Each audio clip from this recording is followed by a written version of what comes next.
생각만 눈만 봐도 보이지. 예? 흔적이 보이잖아. 보니까 사실 여기 산다는 게 자체가 참 힘들 것 같아요. 가해 운전자는 사고 사실을 전혀 몰랐다고 말합니다. 피해자를 보지 못했고 충돌한 것도 느끼지 못했다는데요. 일부러 도망친 게 아니라 몰라서 그냥 갔다는 가해자의 주장. 선뜻 믿기에는 좀 어려운 이야기입니다. 아파트 주차장에서 일어난 한밤의 교통사고. 지하 주차장에서 나오던 차량과 지하 주차장으로 향하던 피해자가 마주칩니다. 다음 순간 피해자는 운전석 쪽 범퍼에 부딪힌 후 차량 아래에 매달려 30여 미터가량 끌려갔는데요. 그리고 마지막 순간 차량은 피해자의 머리부터 엉덩이까지 밟고 지나갔습니다. 한 사람의 생명을 앗아간 교통사고를 내고도 전혀 몰랐다고 주장하는 가해자. 어떻게 모를 수 있었을까요? 비가 반짝 그쳤었는데 창문을 또 다 내렸다는 거예요. 창문을 열면 이렇게 뭐 덜컹하고 뭐 이렇게 하는 게 더 잘 들리는데. 운전자는 술도 마시지 않았고 창문까지 열어뒀습니다. 그런데도 몰랐다니 경찰도 납득하기 어려웠답니다. 그냥 몰랐다고는 그래요, 무조건. 그래서 이거를 또 거짓말 탐지기를 검사를 했어요. 진실 반응이 나오는 거야. 정황도 증거도 확실한 뺑소니 사고인데 가해자의 몰랐다는 말 한마디 때문에 사고는 한 달째 미제 사건으로 남아 있습니다. 다음 날 유선혜 씨 가족이 다급히 연락을 해왔습니다. 앉지도 못하고 서성이는 가족들, 왠지 초조해 보이는데요. 중요한 일이 있는 모양입니다.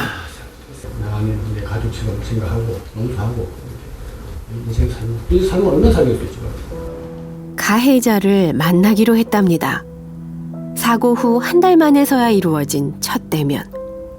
유족이 듣고 싶던 진실을 들을 수 있을까요? 악연도 이런 악연이 또 있을까 싶은데 그래도 온 가족이 나가 손님을 맞습니다. 가해자는 남편과 조카를 데리고 찾아왔습니다. 해줬었는데 어째 안 보였는지 저도 너무 답답한 거예요.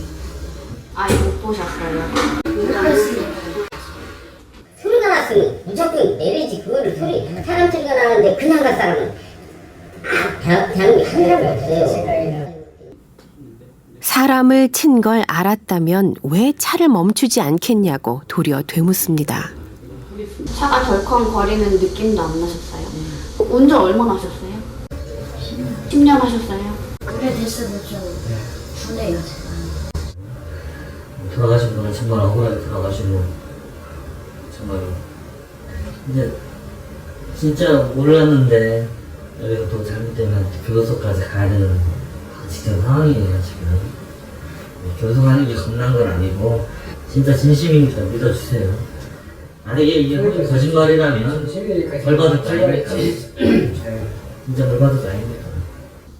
속죄하려 찾아온 건 아닌 모양입니다. 아무래도 가해자가 원하는 건 합의인 것 같은데요. 저는 엄마를 아예 잃었어요. 저는 결혼도 해야 되고 애도 낳아야 되는데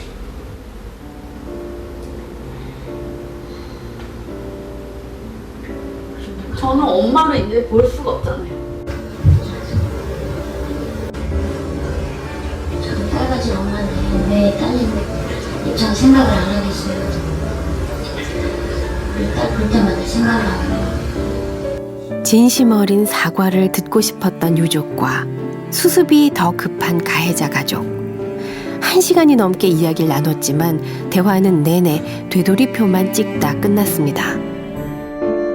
돌이킬 수 없는 사고이기에 남은 건 용서밖에 없다고 생각했습니다. 그저 의혹만은 풀고 가고 싶었습니다. 사고의 내막은 오직 한 사람, 가해자만이 알고 있습니다. 그런데 그 가해자가 몰랐다고만 하니 유족들의 마음은 더 답답해지는데요. 그날 밤 벌어진 사고의 진실은 30m 안에 있을 겁니다. 유선혜 씨의 키는 약 157cm. 운전자가 보지 못할 정도로 작은 키는 아닙니다. 운전 경력 10년 차인 가해자가 성인을 30m나 끌고 가면서 이상을 느끼지 못한 점도 이상합니다.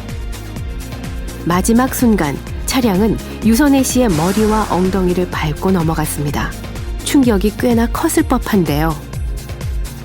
물론 자극에 대한 민감도는 개인차가 있을 겁니다. 하루 종일 운전대를 잡고 있는 택시기사들이라면 주행 중 일어나는 각종 사고에 대해서도 경험이 많을 텐데요. 뒤에가 들렸어요. 저건 모를 수가 없는 거예요. 차가 넘은 거예요 지금? 지금 좀 어떠세요, 보시면? 저 정도 차가 울컹할 때면 기사가 몸이 좌측 히프가 휙쭉 들렸었다는 소리예요. 모를 수가 없지. 전정실에는 그거 모를 수가 없지. 아니 근데 요만한 돌멩이 하나 넘어가도 다 오는데. 저 정도 이게 영상 속에서 보여지는 그 정도의 차의 기울임이면은 운전자가 아무리 초심자라도 인지 못할 수가 없어요. 다른 건 몰라도 피해자의 몸을 넘을 때의 충격은 아무리 둔감해도 눈치챌 만한 자극이랍니다. 그런데도 가해자가 몰랐다고 주장하는 데엔 혹시 다른 이유가 있는 걸까요? 본인이 사람을 친 것을 알고 도망을 갔다. 이렇게 되면 구호 의무를 위반한 경우가 되기 때문에 특정범죄 가중처벌 등에 관한 법률 위반이 적용이 되어서 실질적으로는 무기징역 혹은 5년 이상 15년 이하의 유기징역에 처해지게 됩니다. 운전 중에 사망사고를 낸 경우 벌금형으로 끝날 수도 있지만 피해자를 두고 도주했을 경우엔 징역형으로 형량이 크게 늘어납니다. 즉 자기가 사람을 치웠는데 그걸 알고도 도망갔느냐 이제 이런 거의 문제인데요. 보통 판례 같은 경우에는 본인이 무언가를 친 느낌이 난다. 이 정도의 경우에도 도주사를 인정하는 판례가 있습니다. 차량에 이상을 느꼈다는 증언 하나로 뺑소니 여부가 가려지기 때문에 가해자가 사고를 몰랐다고 주장하는 일이 종종 있답니다.